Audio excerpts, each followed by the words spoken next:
السلام علیکم۔ آزمائش تب شروع ہوتی ہے جب کوئی چیز جان سے پیاری ہو جاتی ہے، جب اس چیز سے خود سے بھی زیادہ محبت ہو جاتی ہے۔ پھر اللہ اس محبت کا امتحان لیتا ہے کہ آخر اس چیز کے لیے کتنا صبر کر پاتے ہو، کس چیزوں کی حد تک پہنچ پاتے ہو، اور سب سے بڑھ کر یہ کہ اللہ کے انتخاب پر خوش ہو پاتے ہو۔ اللہ کو تمہاری عبادتوں کی ضرورت نہیں، اس کی عبادت کے لیے سارا جہاں ہے۔ وہ تو بس تم سے محبت چاہتا ہے۔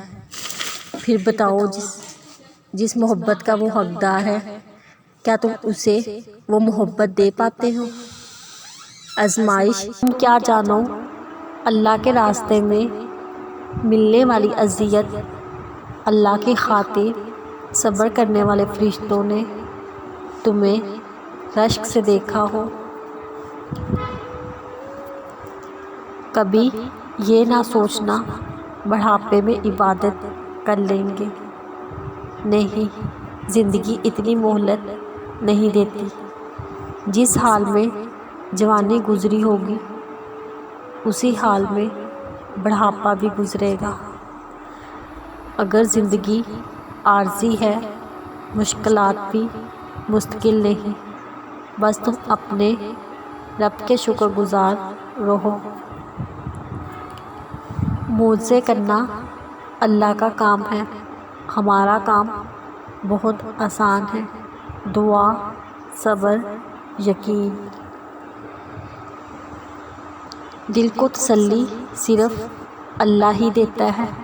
بدگمانی تباہی ہے، یقین واحد کشتی ہے جو ہزار طوفان پر بھی کنارے سے لگ کر رہتی ہے۔ تم اپنی ساری امیدیں اپنے رب سے لگاؤ، وہ سنتا ہے، کیونکہ وہی تو قریب ہے۔